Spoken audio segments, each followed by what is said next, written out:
pela consciência que têm de ser úteis. 563-A.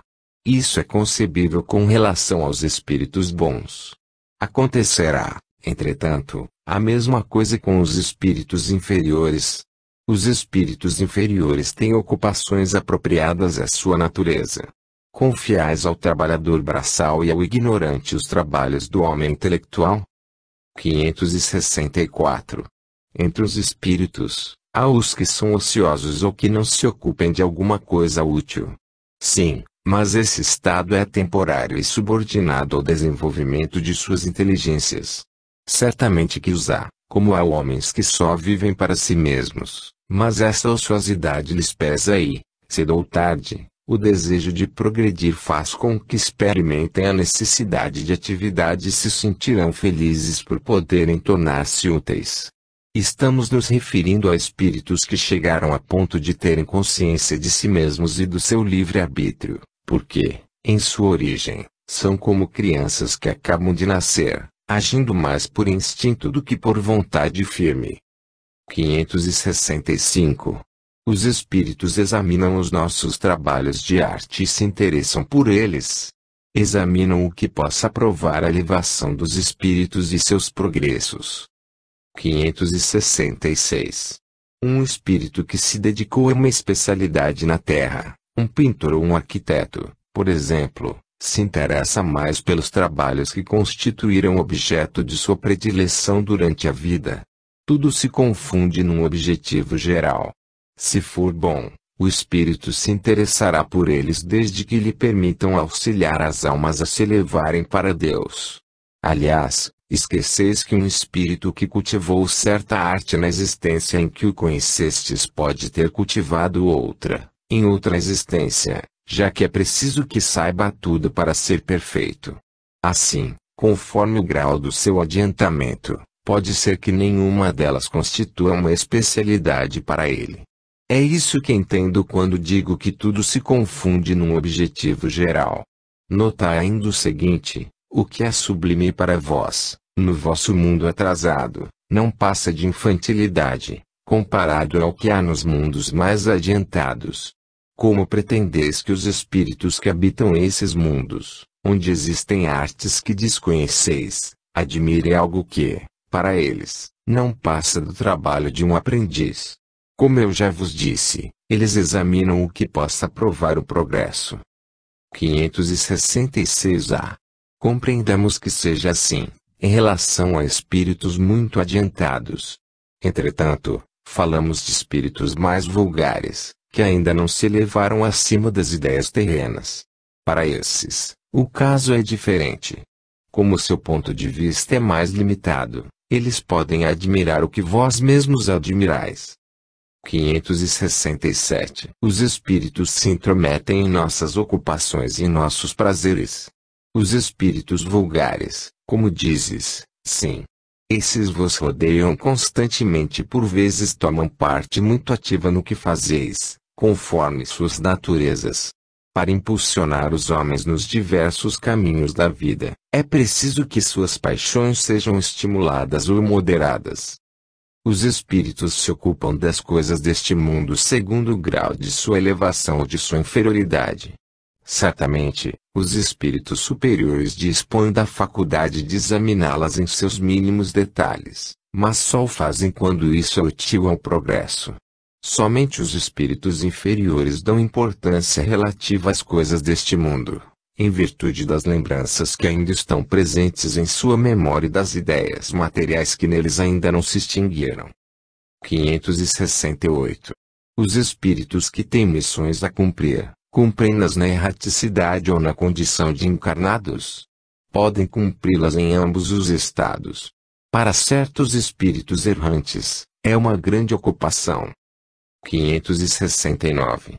Em que consistem as missões de que podem ser encarregados os espíritos errantes? São tão variadas que seria impossível descrevê-las. Ademais, existem algumas que nem mesmo podeis compreender. Os espíritos executam as vontades de Deus, e não podeis penetrar todos os seus mistérios. As missões dos espíritos têm sempre por objetivo o bem.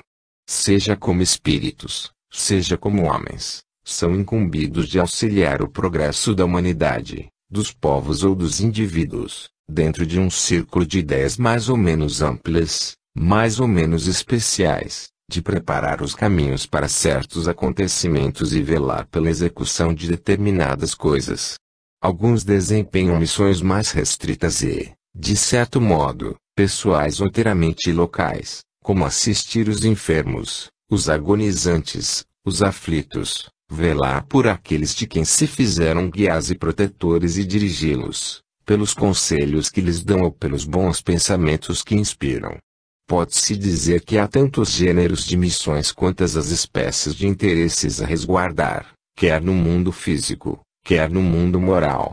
O espírito se adianta segundo a maneira pela qual desempenha sua tarefa. 570. Os espíritos percebem sempre os desígnios que lhes compete executar. Não. Há os que são instrumentos cegos. Outros, porém, sabem perfeitamente com que fim atuam. 571. Só os espíritos elevados desempenham missões. A importância das missões guarda relação com as capacidades e com a elevação do espírito. O estafeta que leva um telegrama também desempenha uma missão, embora bem diversa da de um general. 572.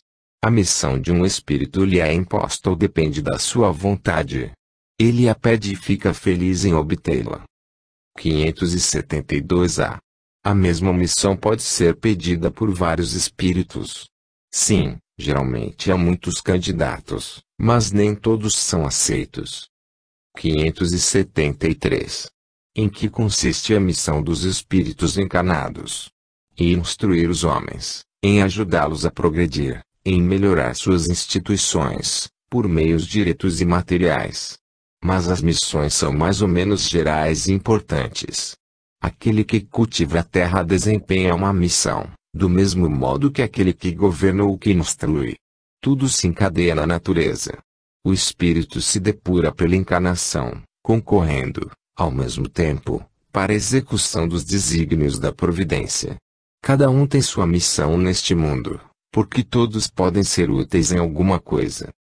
574. Qual pode ser, na Terra, a missão de pessoas voluntariamente inúteis? Há pessoas que realmente só vivem para si mesmas e que não sabem tornar-se úteis para coisa alguma.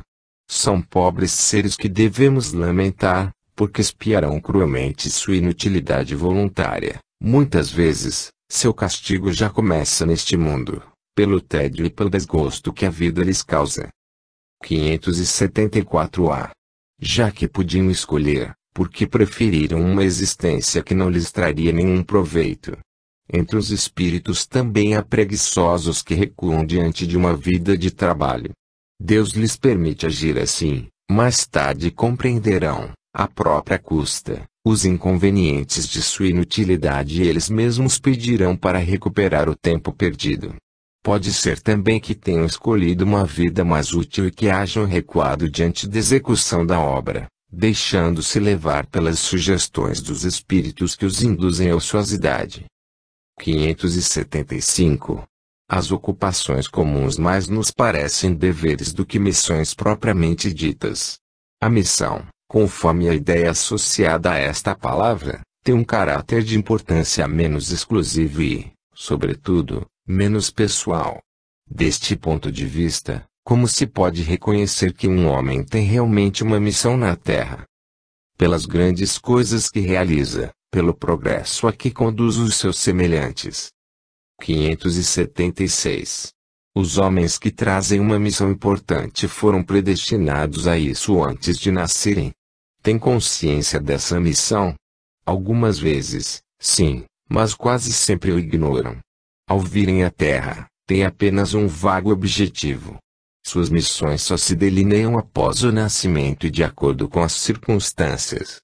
Deus os impele ao caminho em que devam cumprir os seus desígnios. 577.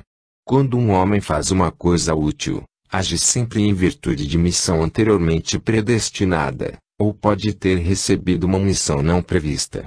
Nem tudo que o homem faz resulta de missão predestinada. Muitas vezes ele é o instrumento de que se serve um espírito para fazer que se execute uma coisa que considera útil.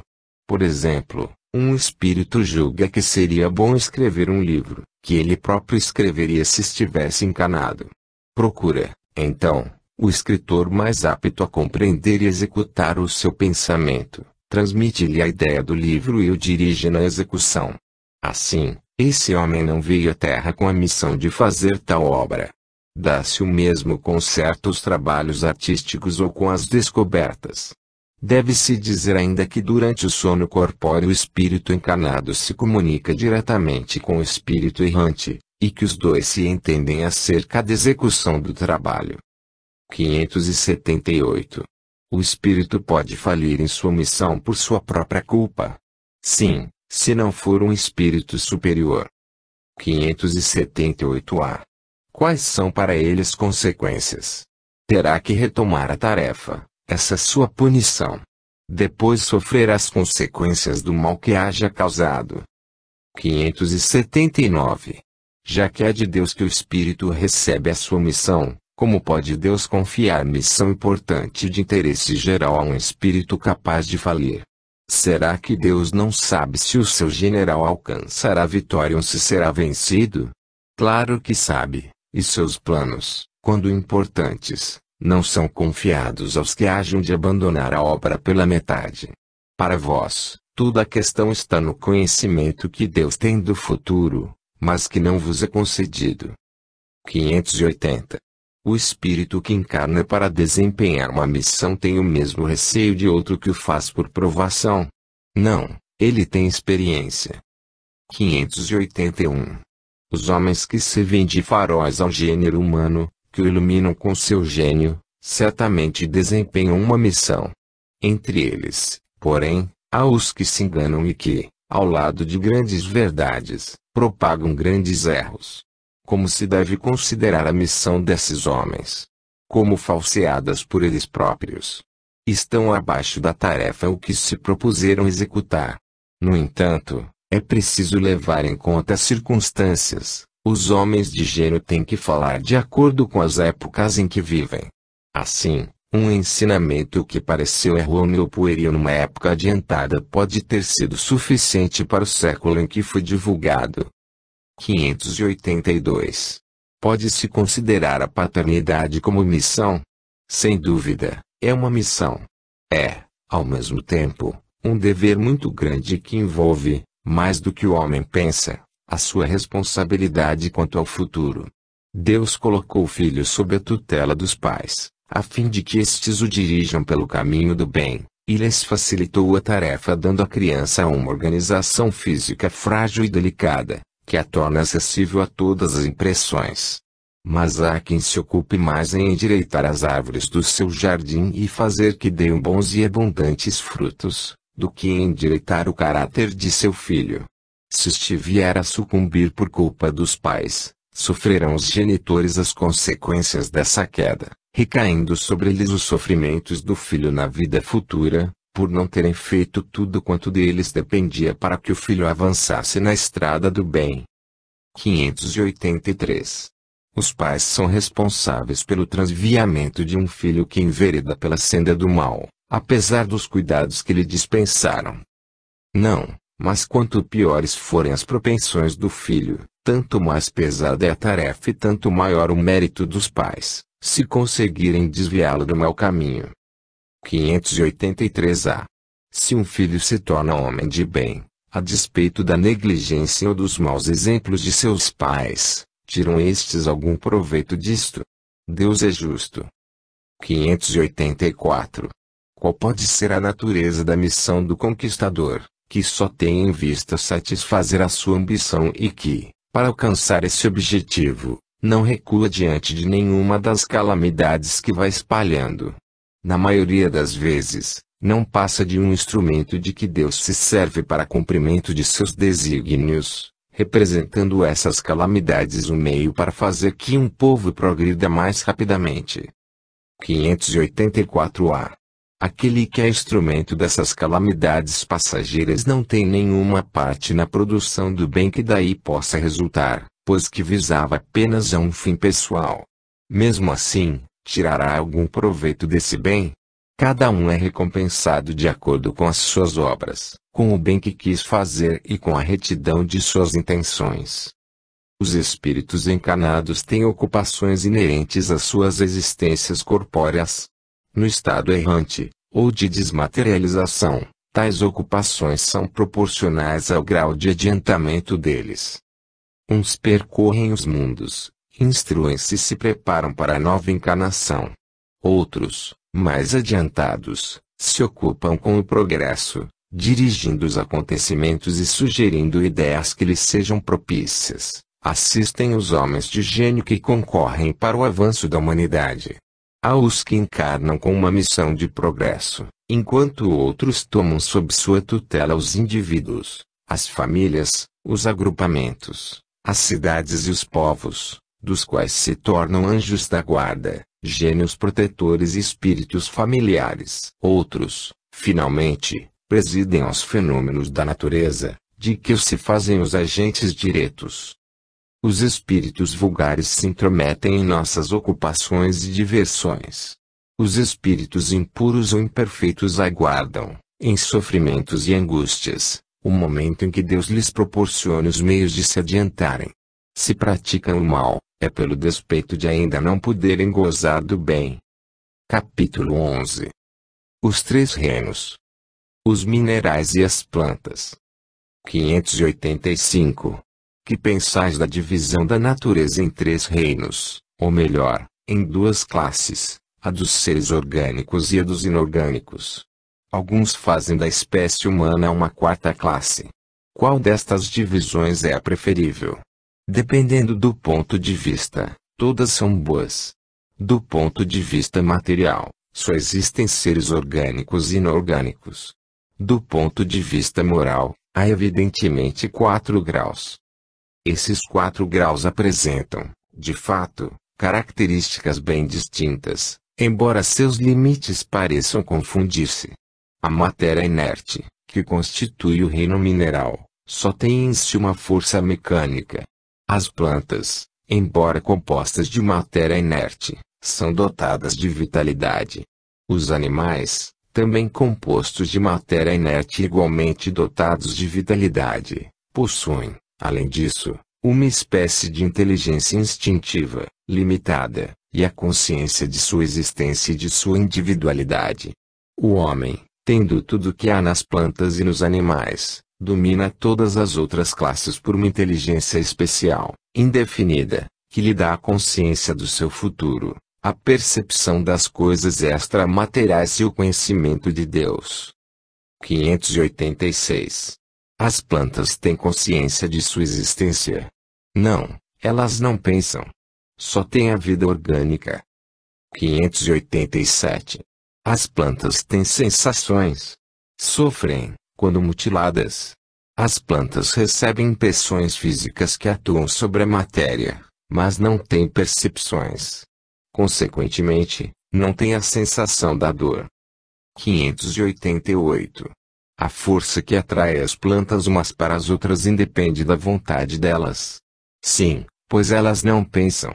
É uma força mecânica da matéria, que atua sobre a matéria. As plantas não poderiam opor-se a isso. 589. Algumas plantas, como a sensitiva e a dioneia, por exemplo, têm movimentos que denotam grande sensibilidade e, em certos casos, uma espécie de vontade, como no caso da dioneia, cujos lóbulos apanham a mosca que vem pousar sobre ela para sugá-la, como se preparasse uma armadilha para capturá-la e matá-la. Essas plantas são dotadas da capacidade de pensar, têm vontade e formam uma classe intermediária entre a natureza vegetal e a natureza animal. Constituem a transição de uma para outra. Tudo é transição na natureza, pelo simples fato de que nenhuma coisa se assemelha à outra, embora todas se relacionem. As plantas não pensam e, por conseguinte, não têm vontade. A ostra que se abre e todos os zoófitos também não pensam, têm apenas um instinto cego e natural. O organismo humano nos fornece exemplos de movimentos análogos, sem a participação da vontade, como ocorre nas funções digestivas e circulatórias. O píloro se contrai, ao contato de certos corpos, para impedir sua passagem. Deve suceder a mesma coisa com a sensitiva, cujos movimentos não implicam, de modo algum, a necessidade de percepção e, ainda menos, da vontade. 590. Não haverá nas plantas, como nos animais, um instinto de conservação que as leve a procurar o que lhes possa ser útil e evitar o que lhes possa prejudicar. Há, se quiserdes, uma espécie de instinto, dependendo isso da extensão que se dê ao significado desta palavra, mas é um instinto puramente mecânico. Quando, nas operações químicas, vedes dois corpos se unirem, é que eles se combinam, isto é, que há afinidade entre eles. Não chamais a isto de instinto. 591. Nos mundos superiores, as plantas são, como os outros seres, de natureza mais perfeita. Tudo é mais perfeito, mas as plantas são sempre plantas, como os animais são sempre animais e os homens sempre homens. Os animais e o homem. 592. Se compararmos o homem e os animais em relação à inteligência, parece difícil estabelecer uma linha de demarcação, porque alguns animais têm, sob esse aspecto, notória superioridade sobre certos homens. Essa linha de demarcação pode ser estabelecida de maneira precisa.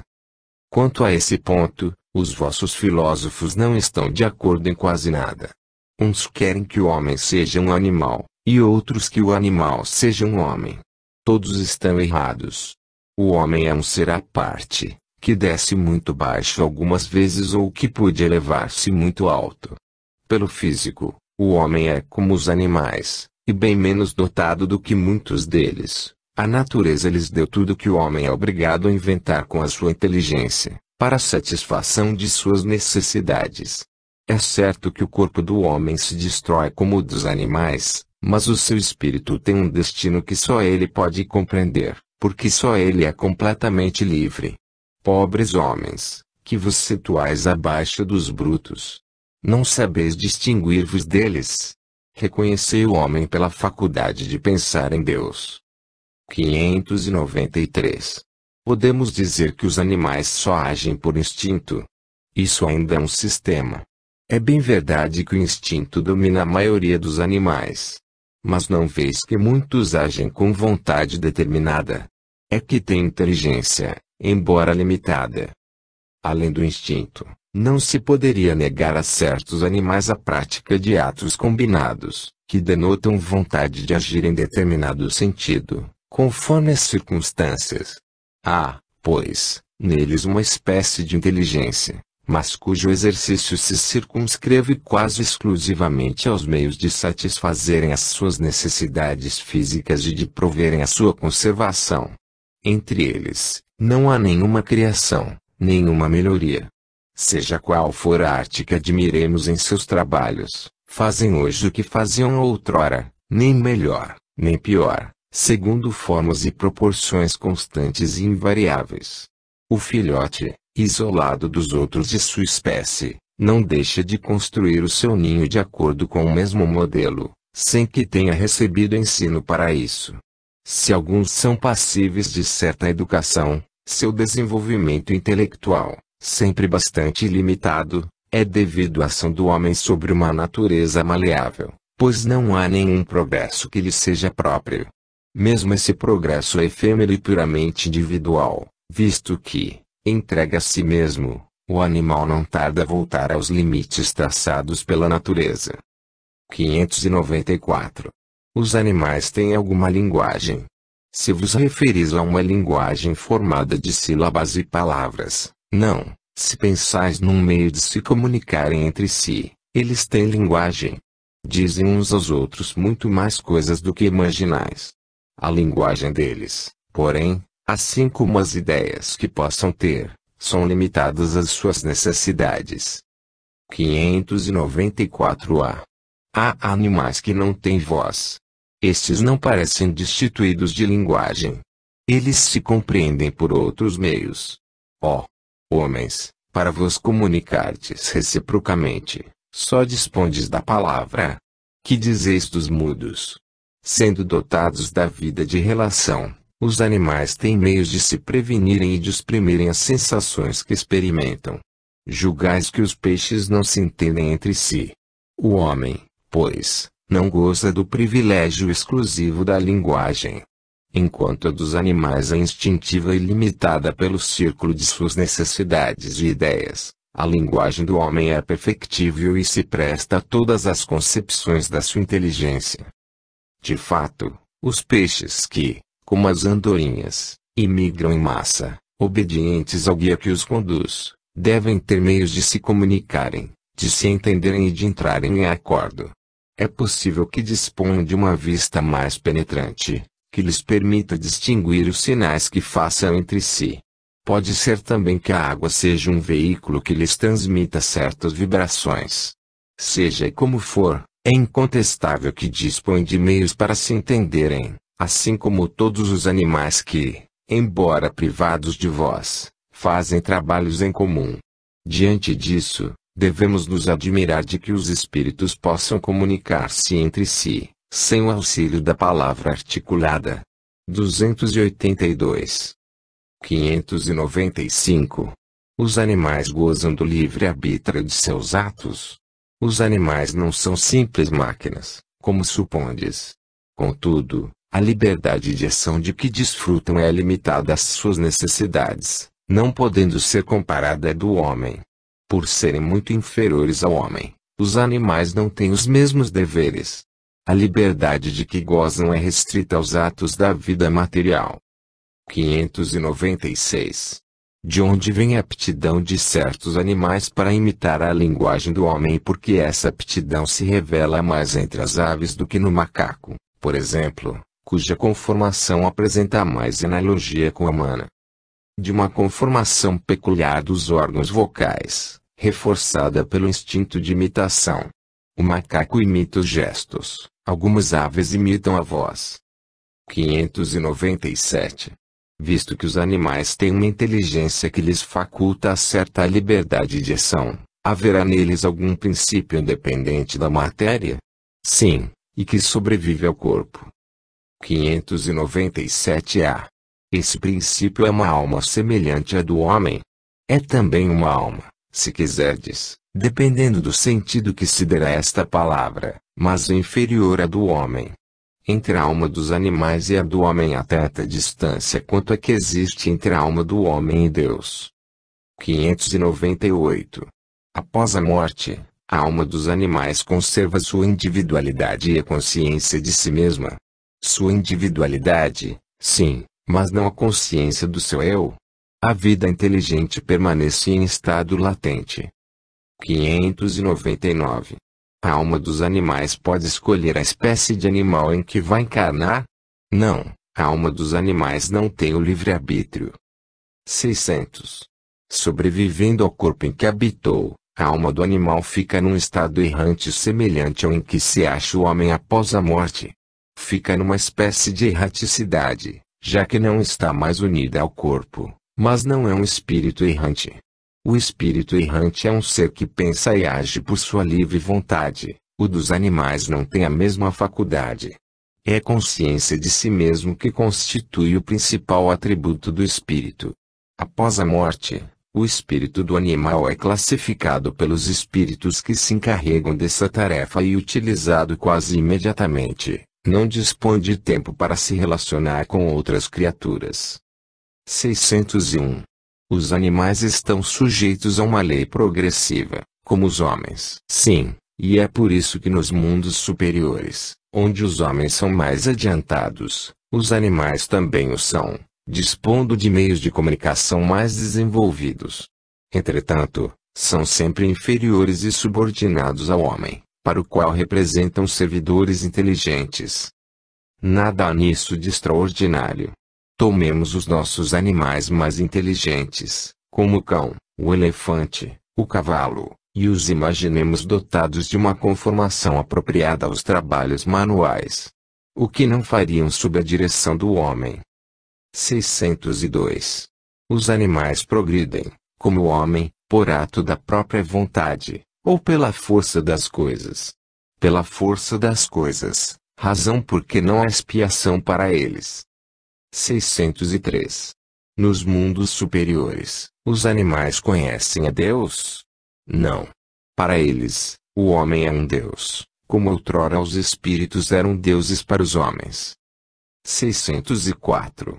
Se os animais são sempre inferiores ao homem, mesmo os aperfeiçoados, existentes nos mundos superiores, dever-se-á concluir que Deus terá criado seres intelectuais perpetuamente destinados à inferioridade, o que não parece concordar com a unidade de vistas e de progresso que se notam em todas as suas obras. Tudo se encadeia na natureza, por laços que ainda não podeis compreender. Assim, as coisas aparentemente mais absurdas têm pontos de contato que o homem jamais poderá compreender no seu estado atual. Poderá entrevê-los por um esforço da sua inteligência, mas somente quando essa inteligência estiver plenamente desenvolvida e liberta dos preconceitos do orgulho e da ignorância, é que poderá ver claramente na obra de Deus. Até lá, suas ideias limitadas lhe farão ver as coisas sob um prisma mesquinho e acanhado. Ficais certos de que Deus não pode contradizer-se e de que, na natureza, tudo se harmoniza por meio de leis gerais que jamais se afastam da sublime sabedoria do Criador. 604-A. Assim, a inteligência é uma propriedade comum, um ponto de contato entre a alma dos animais e a do homem. Sim, mas os animais só têm a inteligência da vida material. No homem, a inteligência dá lugar à vida moral. 605. Considerando-se todos os pontos de contato que existem entre o homem e os animais, não se poderia pensar que o homem possui duas almas, a alma animal e a alma espírita, e que, se esta última não existisse, só como animal ele poderia viver. Em outras palavras, o animal é um ser semelhante ao homem, tendo de menos a alma espírita. Se for assim, os bons e os maus instintos do homem resultariam da predominância de uma ou outra dessas almas. Não, o homem não tem duas almas, mas o corpo tem seus instintos, que resultam da sensação dos órgãos. O que há nele é apenas uma dupla natureza, a natureza animal e a natureza espiritual. Pelo seu corpo, o homem participa da natureza dos animais e de seus instintos, por sua alma participa da natureza dos espíritos. 605-A. Assim, além de suas próprias imperfeições, das quais o espírito deve despojar-se, o homem ainda tem que lutar contra a influência da matéria. Sim. Quanto mais inferior é o espírito, tanto mais apertados são os laços que o prendem à matéria. Não o vedes? O homem não tem duas almas, a alma é sempre única em cada ser. A alma do animal e a do homem são distintas uma da outra, de tal maneira que a alma de um não pode animar o corpo criado para o outro. Mas ainda que o homem não tenha alma animal que, por suas paixões, o nivele aos animais, tem o corpo, que muitas vezes o rebaixa até o nível deles, pois o corpo é um ser dotado de vitalidade e que tem instintos, porém inteligentes e limitados aos cuidados que a sua conservação exige. Encarnando no corpo do homem, o espírito lhe traz o princípio intelectual e moral, que o torna superior aos animais. As duas naturezas existentes no homem dão às suas paixões duas fontes diferentes, umas provêm dos instintos da natureza animal, outras resultam das impurezas do espírito encarnado, que simpatiza mais ou menos com a grosseria dos apetites animais. Ao purificar-se, o espírito se liberta pouco a pouco da influência da matéria. Sob essa influência, aproxima-se do bruto, livre dela, eleva-se ao seu verdadeiro destino. 606. De onde tiram os animais o princípio inteligente que constitui a alma de natureza especial de que são dotados? Do elemento inteligente universal. 606-A. A inteligência do homem e dos animais emanam, portanto, de um único princípio. Sem dúvida alguma, mas no homem a inteligência passou por uma elaboração que a coloca acima da que existe no animal. 607.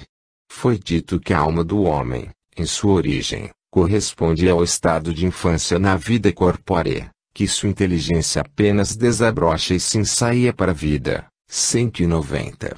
Onde o espírito cumpre essa primeira fase. Numa série de existências que precedem o período a que chamais humanidade.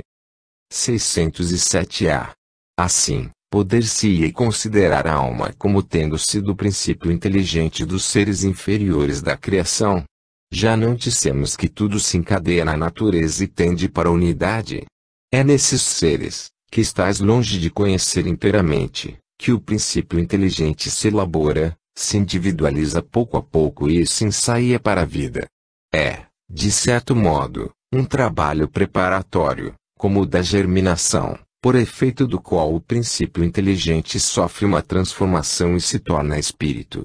Entra, então, no período de humanização, começando a ter consciência do seu futuro, capacidade de distinguir o bem do mal e a responsabilidade dos seus atos, do mesmo modo que a infância sucede o período da adolescência, depois o da juventude e, finalmente, o da madureza. Aliás, nada há nessa origem que deva humilhar o homem. Os grandes gênios se sentirão humilhados por terem sido feitos informes no ventre materno. Se alguma coisa deve humilhar o homem, é a sua inferioridade perante Deus e sua impotência para sondar a profundeza dos desígnios divinos e a sabedoria das leis que regem a harmonia do universo. Reconhecer a grandeza de Deus nessa admirável harmonia, que faz que tudo seja solidário na natureza. Acreditar que Deus pudesse ter feito alguma coisa sem finalidade e criado seres inteligentes sem futuro seria blasfemar da sua bondade, que se estende por sobre todas as criaturas. 607-B.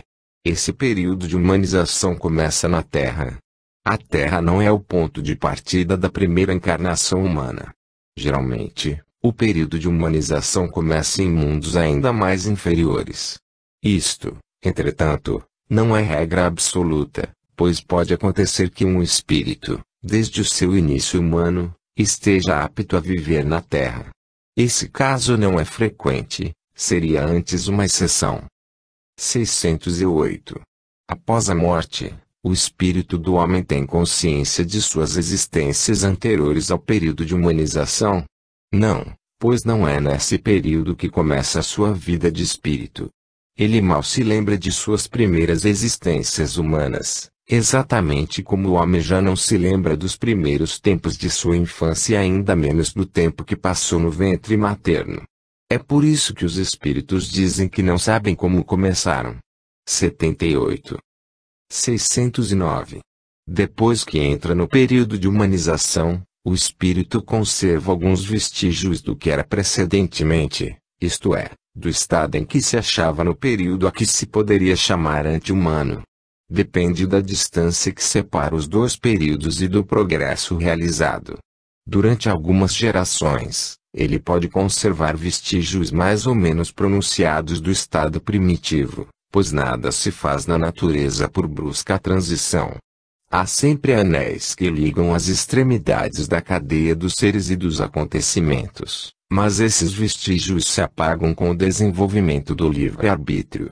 Os primeiros progressos se realizam lentamente, porque ainda não tem a vontade para secundá-los, seguem uma progressão mais rápida à medida que o espírito adquire consciência mais perfeita de si mesmo.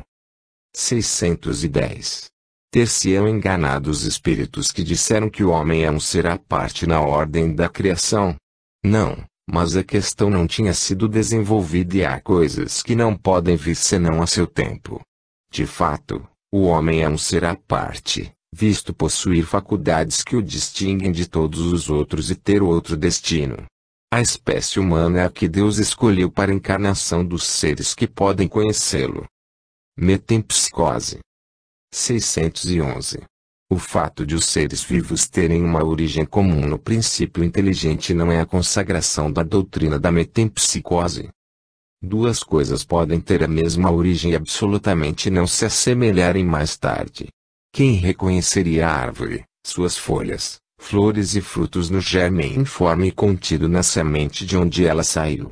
desde que o princípio inteligente atinja o grau necessário para ser espírito e entrar no período de humanização, já não guarda a relação com o seu estado primitivo e já não é a alma dos animais, como a árvore já não é a semente.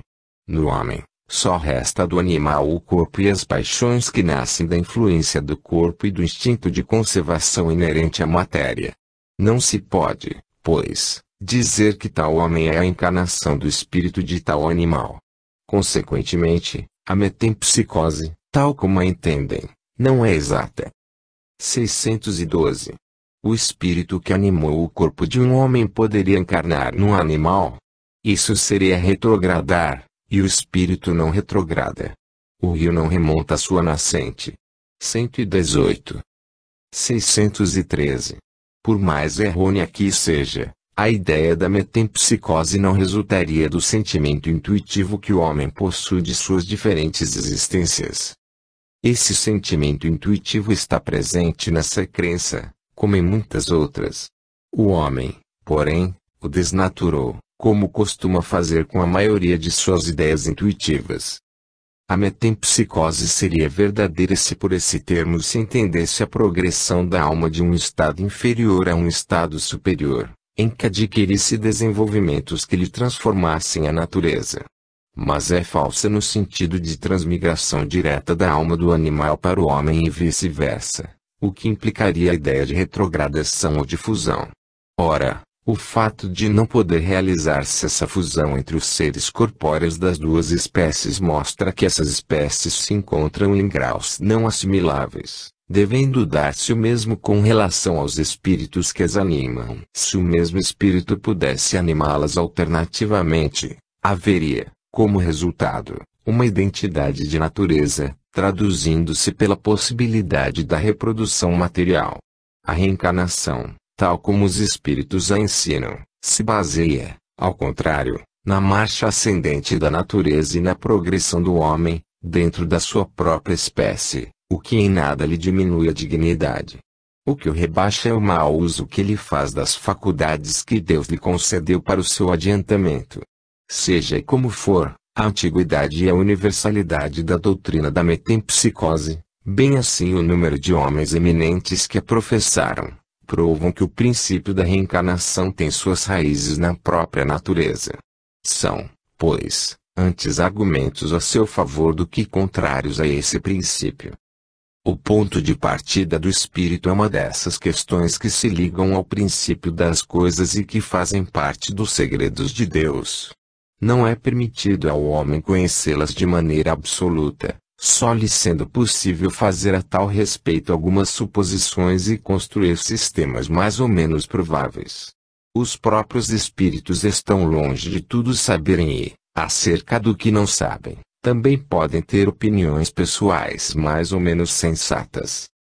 É assim, por exemplo, que nem todos pensam da mesma forma quanto às relações existentes entre o homem e os animais. Segundo alguns, o espírito não chega ao período de humanização senão depois de se haver elaborado e individualizado nos diversos graus dos seres inferiores da criação. Segundo outros, o espírito do homem teria pertencido sempre à raça humana, sem passar pela fiera animal.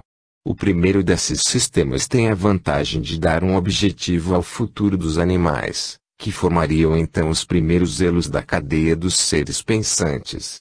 O segundo é mais conforme a dignidade do homem e pode resumir-se da maneira seguinte.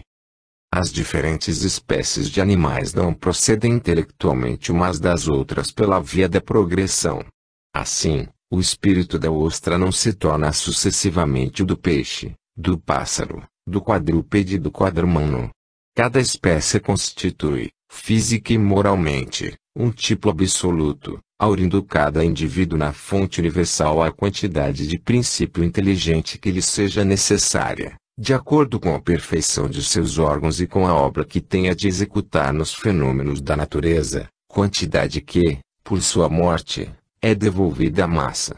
Os animais dos mundos mais adiantados que o nosso, 188, constituem igualmente raças distintas, apropriadas às necessidades desses mundos e ao grau de adiantamento dos homens, dos quais são auxiliares, mas que não procedem absolutamente dos da terra, espiritualmente falando.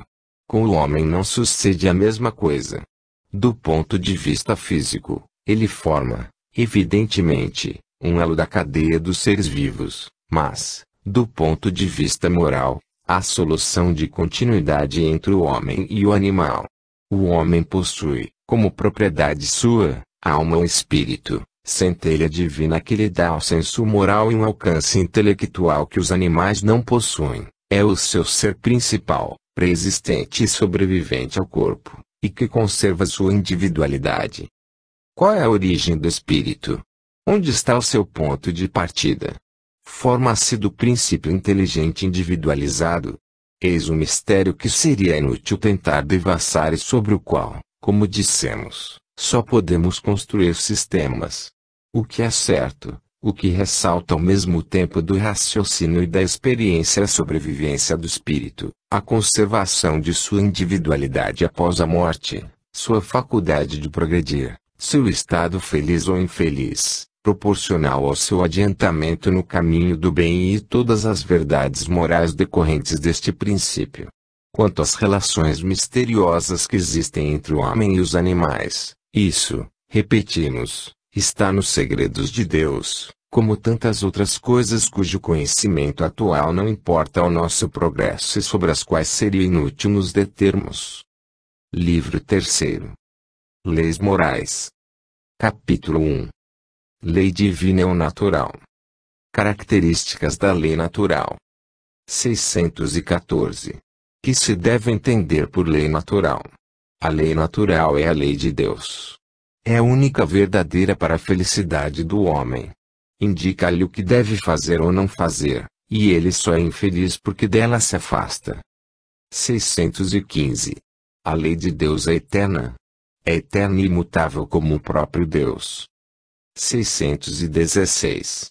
É possível que Deus haja prescrito aos homens, em certa época, aquilo que lhes proibiria em outra época. Deus não se engana. Os homens é que são obrigados a modificar suas leis, por serem imperfeitas, mas as leis de Deus são perfeitas. A harmonia que rege o universo material e o universo moral se baseia em leis estabelecidas por Deus desde toda a eternidade. 617. Qual a abrangência das leis divinas? Referem-se a alguma outra coisa, além da conduta moral? Todas as leis da natureza são leis divinas, visto que Deus é o autor de todas as coisas.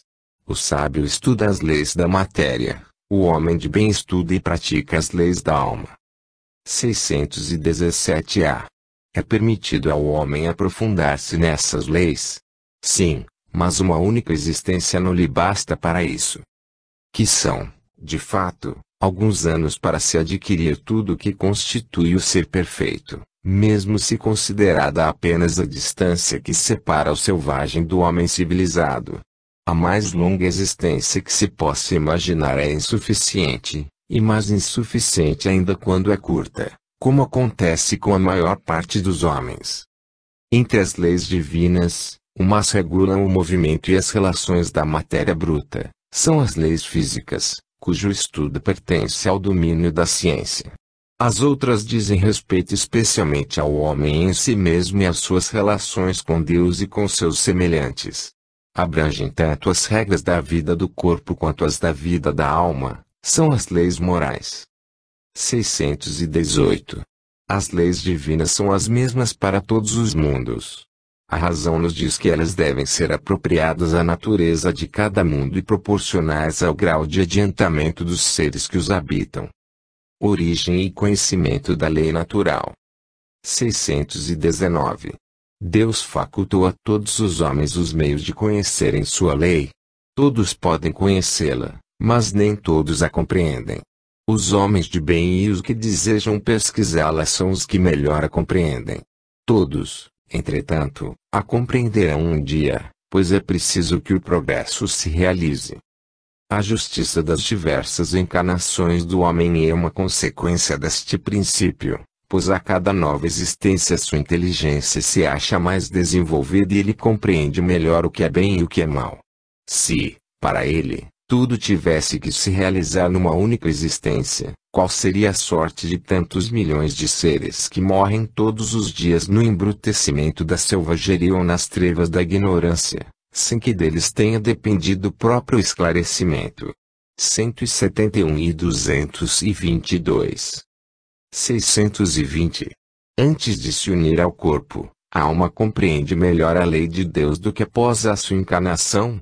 Compreende-a de acordo com o grau de perfeição a que tenha chegado e dela guarda a intuição quando unida ao corpo. Mas os maus instintos do homem fazem frequentemente que ele esqueça a lei de Deus. 621. Onde está escrita a lei de Deus? Na consciência. 621-A.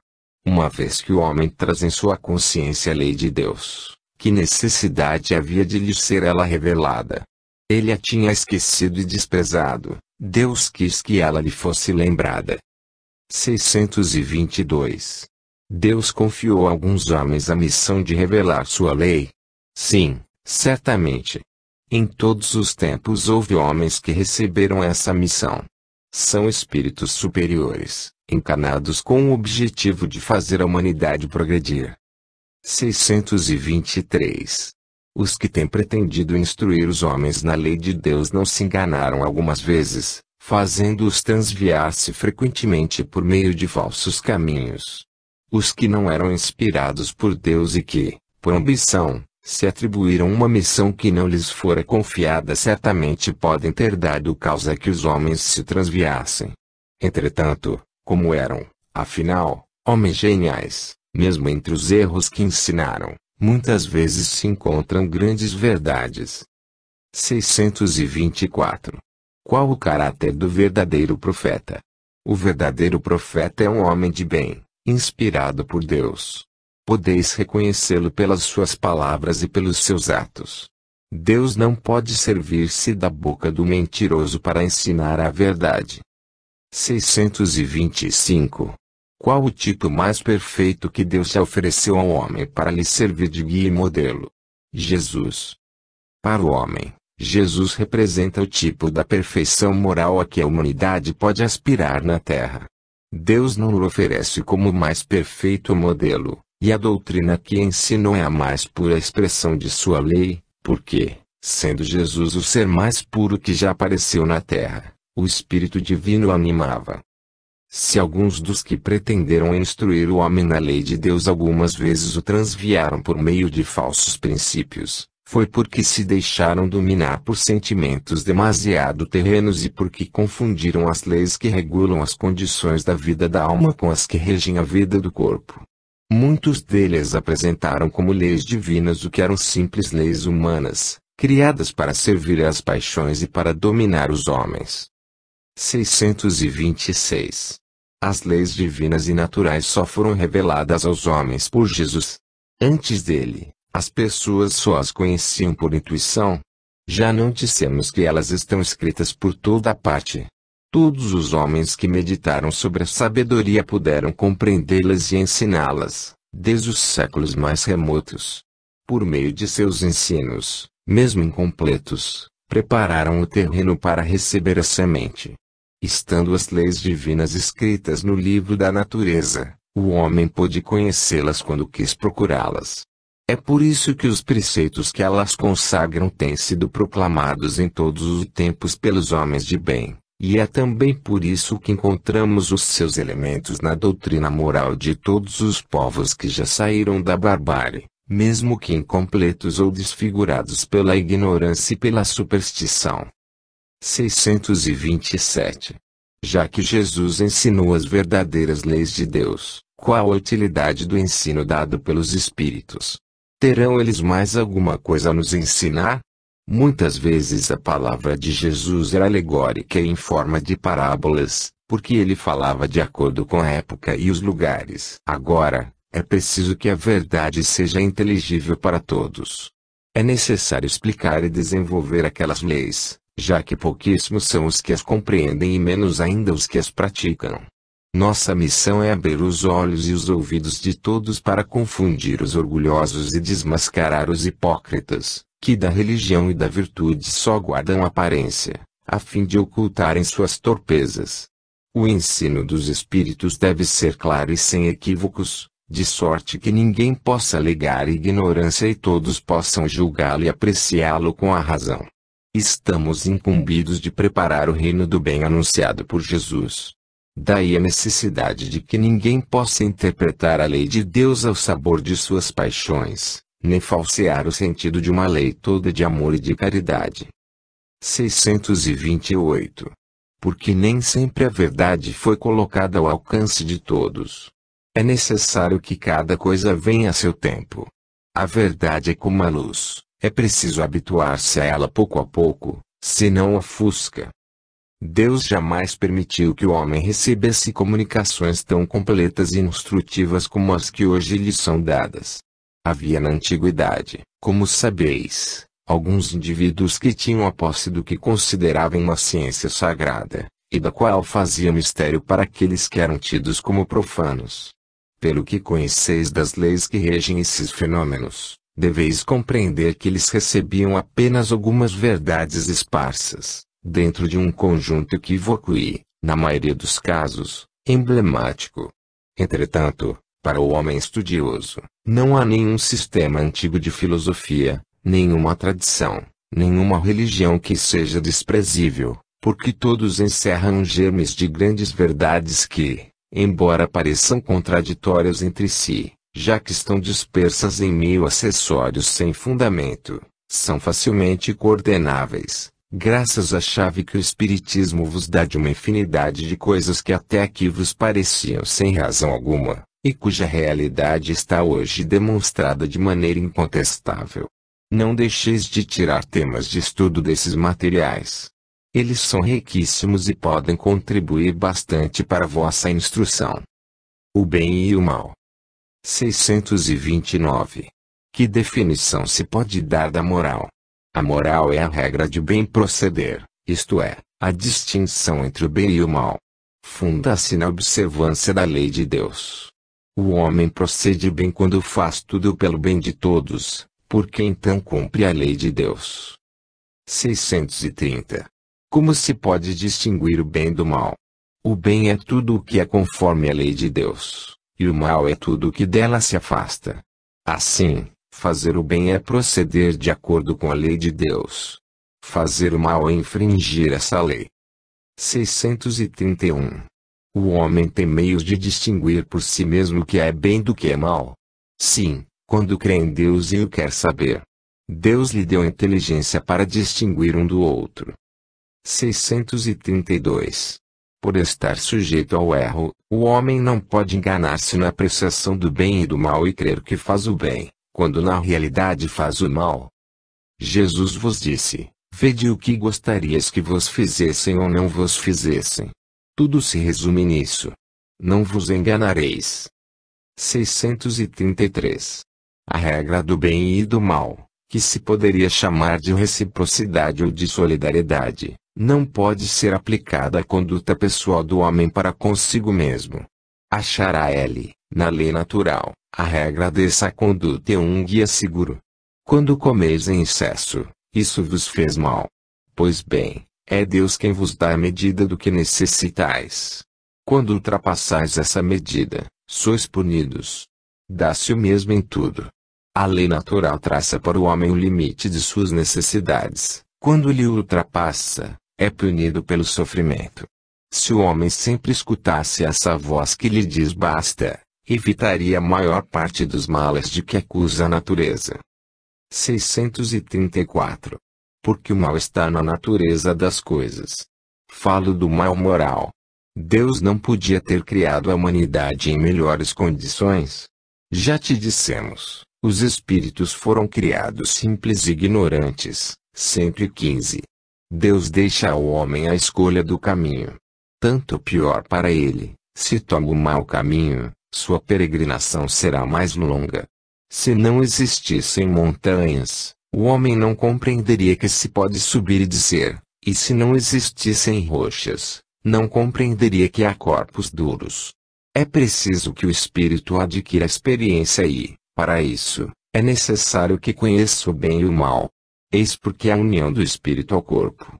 119. 635.